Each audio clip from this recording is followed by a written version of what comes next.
Ako naman. Wow, ako naman. Yes. Ako naman, hindi ko na... Uy! Hindi ko na kasama yung mama ko. Simula pa lang.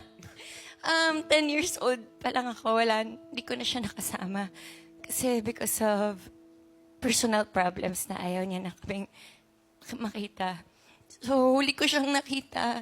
23 years old na ako. Tapos, comatose siya. Kaya, every Mother's Day, naiingit ako sa mga taong may nanay. Kaya, karamihan sa mga kaibigan ko, mga mommies sila. Tapos yung pinaka-naalala ko talaga sa mama ko, lagi niya, pag may nagagawa ko mali, pinapaluhod niya kami ng asin or munggo. Mga 1 oras yun. Pero nagugulat kami ng mga kapatid ko, bakit naka-aircon? Pero naka-load kami ng munggo. Tapos after nun, after namin lumuhod, sa dining table, nandun nakahain na yung paborito namin pagkain. Munggo din? Hindi. Yung Yun, inuran. rekta kasi yun eh. Kalo pa Friday kasi Kaya yun. pala sila pinaluhod para Friday. madurog na. Kasi minsan dinudurog yung munggo niya parang alambot. Lumalambot.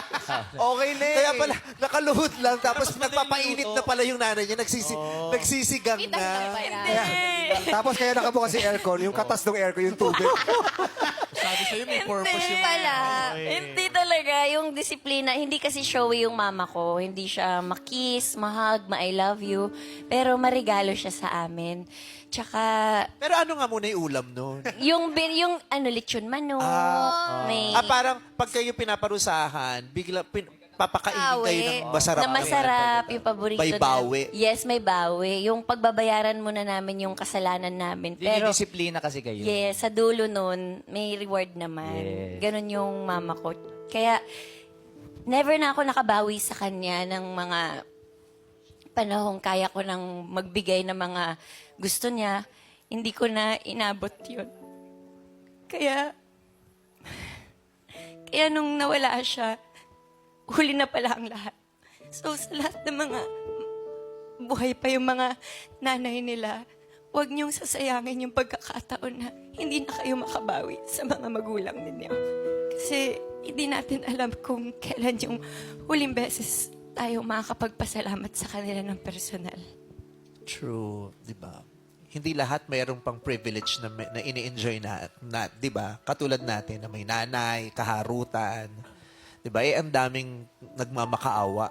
Sa oras na to, maraming anak na nagmamakaawa ngayon sa Diyos na, Lord, pa-extend naman. Yes. Di ba? Sa oras na to, maraming anak na umiiyak kasi wala. Katulad ni Kim, wala na yung nanay. Di ba? Kaya, hanggat kaya natin, di ba? Let's make the most of the time that we have with our parents, with our mothers, di ba? Yung mga pagkakataon na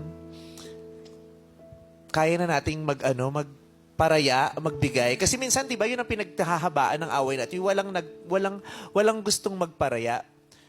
Ngayon, kung kaya naman natin lumunok ng mga inis, naman. Kasi ganun din sila nung bata tayo. Marami silang inis sa atin na nilulunok kasi nga nanay sila.